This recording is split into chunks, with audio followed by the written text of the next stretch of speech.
آخر نماز تو ہم پڑھتے ہیں، نماز ہے کیا؟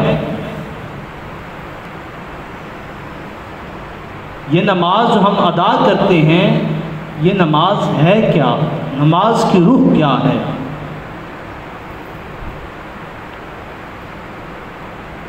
ہم اس نماز سے آشنا نہیں ہیں۔ نماز کیا ہے؟ نماز دو چیزوں کا نام ہے۔ نمبر 1 پہ آتا ہے اللہ کی ثنا ہے، اور دوسرے نمبر پہ مصطفیٰ پہ سلام کا نام نماز ہے۔ دیکھ لیں، ثنا سے شروع کریں، سبحانک اللہم و بحمدک و تبارک اسمک و تعالی جدک، پاک ہے پروردگار تیری ذات، سبحان ربی الاعلیٰ تک چلے جائیں، رب کی ثنا ہے، اور رب کی ثنا کے بعد مصطفیٰ پہ صلاۃ و سلام ہے۔ ایک بندہ مسجد میں آتا ہے، مسجد میں آ کے وضو کر کے مصلی بچھا کے اللہ کی بارگاہ میں کھڑا ہو جاتا ہے، ثنا پڑھتا ہے، سورہ فاتحہ کی تلاوت کرتا ہے، اس میں بھی رب کی ثنا ہے، سجدہ کرتا ہے، رکوع کرتا ہے، تو پھر جب یہ ساری ثنا کر کے بیٹھ جاتا ہے، بیٹھ کے پھر پڑھتا ہے اللہم صلی علی محمد۔ اور یہاں پہ ایک اور مسئلہ ہے، اللہ نے محبوب پہ جب درود و سلام کی باری آئی تو پہلے اپنے بندے کو بٹھایا، پھر کہا نگاہیں جھکا کے پھر میرے مصطفیٰ پہ درود و سلام پڑھو۔ نماز دو چیزوں کا نام ہے، ایک ثنا ہے اور دوسری اس میں مصطفیٰ پہ سلام کا نام نماز ہے۔ یہ نماز کا مختصر سا تعارف ہے، اس کو نماز کہتے ہیں۔ اب نماز انسان پڑھتا ہے تو اس کے لیے سب سے پہلا کام جو ہے طہارت، پہلے نمبر پہ طہارت آتی ہے۔ اب طہارت پہ اگر گفتگو کریں تو طہارت میں تین چیزیں شامل ہیں۔ طہارت میں پہلے نمبر پہ جسم کا پاک ہونا ضروری ہے، دوسرے نمبر پہ آ جائیں تو لباس کا پاک ہونا ضروری ہے، تیسرے نمبر پہ جو بات آتی ہے وہ جس جگہ پہ نماز پڑھا آیا کہ وہ جگہ پاک ہے، کسی ناپاک جگہ پہ کھڑا ہو کے تو اللہ کی بارگاہ میں حاضر نہیں ہو رہا۔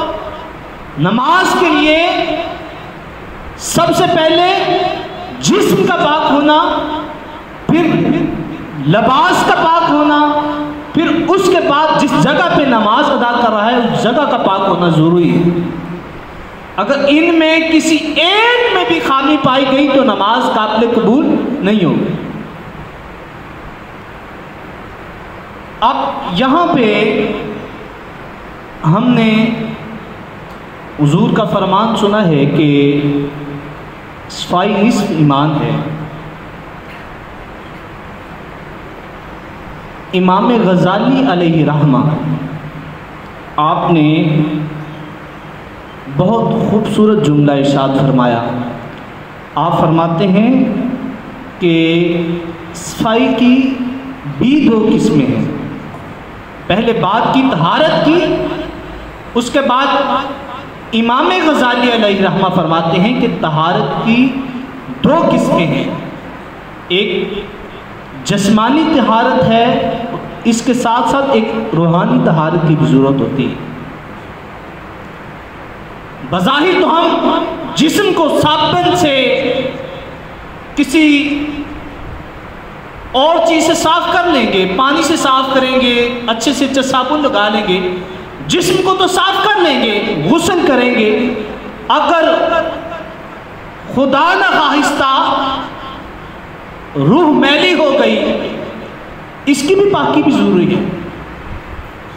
اگر لباس میلا ہو جائے تو اسے پاک کیا جاتا ہے صاحبوں۔ اگر روح ناپاک ہو جائے، روح کے اوپر اگر دھبے لگ جائیں تو اسے بھی پاک کرنا بہت ضروری ہے۔ تو روح کو پاک کرنے کے لیے خواجہ نظام الدین اولیاء آپ نے ایک بہت ہی خوبصورت طریقہ ارشاد فرمایا۔ آپ فرماتے ہیں اگر جسم ناپاک ہو جائے تو وضو سے، غسل سے پاک ہو جاتا ہے۔ اگر کہیں ایسا ہو روح کے اوپر دھبے لگ جائیں، روح میلی ہو جائے، تو پھر اپنی آنکھوں کے آنسوؤں سے اللہ کی بارگاہ میں جھک جاؤ، تمہاری روح پاک ہو جائے گی۔ یہ ہے روح کی طہارت۔ جسم کی طہارت کے ساتھ ساتھ روح کی طہارت بہت ضروری ہے۔ آج ہمیں نماز میں لذت نہیں آتی۔ ہمارے صوفیاء، ہمارے اکابرین نے تو اگر باتیں کی جائیں تو بہت ہیں۔ حضرت علی المرتضیٰ کسی جنگ میں شامل ہوئے، اور جنگ میں جب شامل ہوئے تو تیر لگ گیا۔ لوگوں نے بہت کوشش کی کہ تیر نکل آئے، لیکن تکلیف کی شدت اس طرح کسی کہ برداشت سے باہر تھی۔ حضرت علی المرتضیٰ شیر خدا کو کہنے لگے آپ کو فلاں درخت سے باندھ دیں گے تو یہ تیر تب نکلے گا، اس کے سوا یہ نہیں نکل سکتا۔ تو آپ کہنے لگے نادانوں، یہ تو آپ باندھنے کی بات کرتے ہیں، جب میں مصلی پہ کھڑا ہو جاؤں، رب کی بارگاہ میں کھڑا ہوں، تم تیر نکال لینا، مجھے پتہ بھی نہیں چلے گا۔ اور صحابہ فرماتے ہیں کہ جب حضرت علی المرتضیٰ اللہ کی بارگاہ میں کھڑے ہوئے، ہم نے تیر کو نکالا، حضرت علی کو پتہ بھی نہیں چلا تیر نکل گیا۔